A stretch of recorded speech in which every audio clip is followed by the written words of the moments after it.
I remember. You wanted to be a Pokémon trainer when you were young. Yeah, that didn't really work out. Someone there? Whoever you are, I know how to use this. Oh, jeez. Here we go. There are some movies that surprise you, not because they reinvent cinema, but because they take something familiar and present it in a way you've never quite experienced before. And that's exactly the kind of space Pokémon Detective Pikachu lives in. On the surface, it might seem like just another adaptation of a globally beloved franchise, something designed purely for fans who grew up with Pokémon. But the deeper you step into its world, the more you realize it's trying to do something far more specific, blending the charm of a classic detective story with the vibrant, almost surreal energy of a universe where humans and Pokémon coexist in a fully realized society. And at the center of that story is a character who doesn't quite fit into either world, a young man named Tim Goodman, whose journey into Ryme City becomes less about solving a mystery and more about understanding himself, his past, and the complicated relationship he had with his father. Tim's introduction is deliberately grounded, almost distant from the colorful chaos you might expect. He isn't a Pokémon trainer, and more importantly, he doesn't even seem particularly interested in becoming one. This alone sets him apart from what audiences might anticipate, because in a world built around adventure and partnership, Tim represents detachment. There's a sense that something in his past has made him step away from the idea of bonding with Pokémon, a quiet emotional barrier that becomes more significant as the story unfolds. When he learns about his father's supposed death, it doesn't trigger an immediate emotional collapse, but rather a reluctant sense of responsibility. He travels to Ryme City not driven by passion or curiosity, but by obligation, and that subtle distinction shapes everything that follows. Ryme City itself feels like a character in its own right, a place where the traditional rules of the Pokémon world have been rewritten. Unlike other regions where trainers capture and battle Pokémon, this city thrives on coexistence without conflict. Humans and Pokémon live side by side, not as competitors but as partners in everyday life.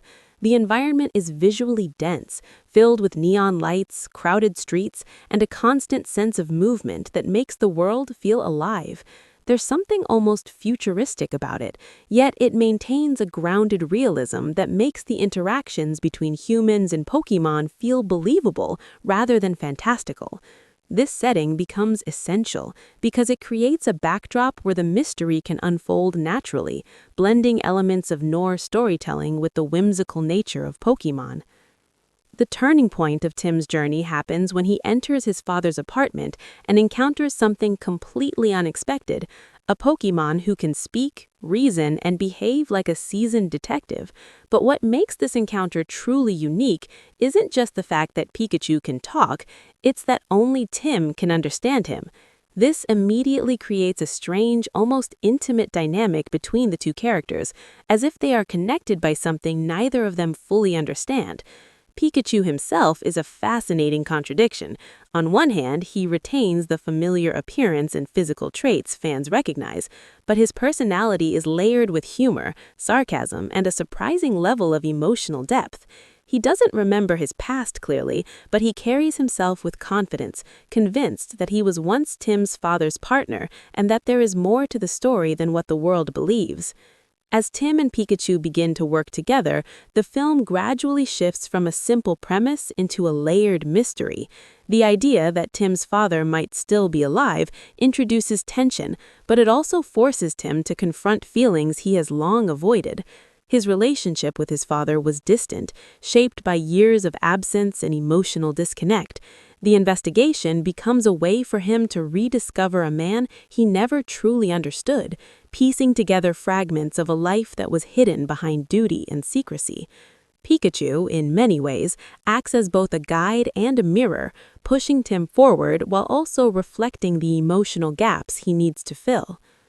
The tone of the story balances humor and seriousness in a way that feels intentional rather than accidental. Pikachu's dialogue often brings levity to situations that might otherwise feel heavy, but those moments of comedy never undermine the emotional core of the narrative. Instead, they make the quieter, more introspective scenes stand out even more. There's a rhythm to the storytelling, where moments of action and discovery are followed by pauses that allow the characters and the audience to process what's happening. This pacing helps build a sense of immersion, making the world feel less like a spectacle and more like a lived-in reality. As the investigation deepens, Tim and Pikachu encounter various individuals who each add a new layer to the mystery. Some offer clues, others raise more questions, and a few seem to exist in a morally ambiguous space that keeps the audience guessing. The narrative doesn't rush to reveal its secrets, instead choosing to unfold them gradually, allowing tension to build over time. This approach aligns closely with classic detective storytelling, where every answer leads to another question, and nothing is as straightforward as it initially appears.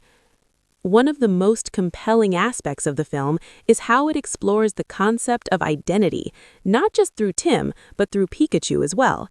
Pikachu's lack of memory creates a sense of uncertainty that runs parallel to Tim's emotional journey. Both characters are searching for something they've lost, whether it's a person, a past, or a sense of belonging. Their partnership evolves from necessity into something more meaningful, a bond that reflects the core theme of the Pokémon universe while also adding a layer of emotional complexity. It's not just about solving a case, it's about understanding what it means to trust someone, to rely on them, and to accept the parts of yourself you've been trying to ignore. The film also uses its world building to subtly comment on the relationship between humans and Pokémon. In Ryme City, that relationship is presented as harmonious, almost idealistic. But as the story progresses, it becomes clear that this balance is fragile. There are forces at work that seek to disrupt that harmony, driven by motives that range from ambition to control. This underlying tension adds weight to the narrative, transforming it from a simple mystery into a story with broader implications. It raises questions about coexistence, power, and the consequences of trying to manipulate what should remain natural. Visually, the film leans heavily into realism, giving Pokémon textures, movements, and behaviors that make them feel like tangible creatures rather than animated constructs. This design choice plays a crucial role in grounding the story, allowing the emotional interactions between characters to feel genuine.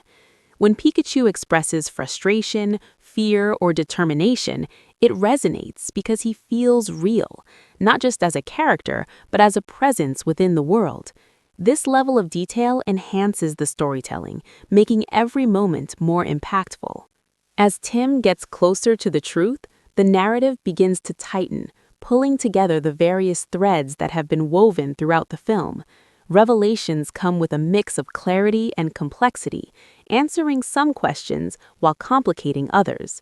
The connection between Pikachu and Tim's father becomes increasingly significant, leading to moments that challenge both characters' understanding of their situation. These developments are handled in a way that prioritizes emotional payoff over shock value, ensuring that the twists feel earned rather than forced. The climax of the story brings together the film's central themes in a way that feels both satisfying and reflective. It's not just about uncovering what happened to Tim's father, but about confronting the deeper truths that have been hidden beneath the surface. The resolution doesn't rely solely on action or spectacle, instead focusing on character growth and emotional closure. Tim's journey comes full circle, transforming him from someone who avoided connection into someone who understands its importance. It's this relationship that gives the film its heart, transforming it from a simple adaptation into a story that resonates on a deeper level. In the end, the film leaves you with a sense of quiet reflection, a reminder that even in a world filled with extraordinary creatures and fantastical elements, the most important stories are the ones that explore human emotion. It's about loss, reconciliation, and the courage to face the unknown. Themes that transcend the boundaries of genre and speak to something universal. And in doing so, it proves that even a story about a talking Pikachu can carry a level of depth and sincerity that stays with you long after the credits roll.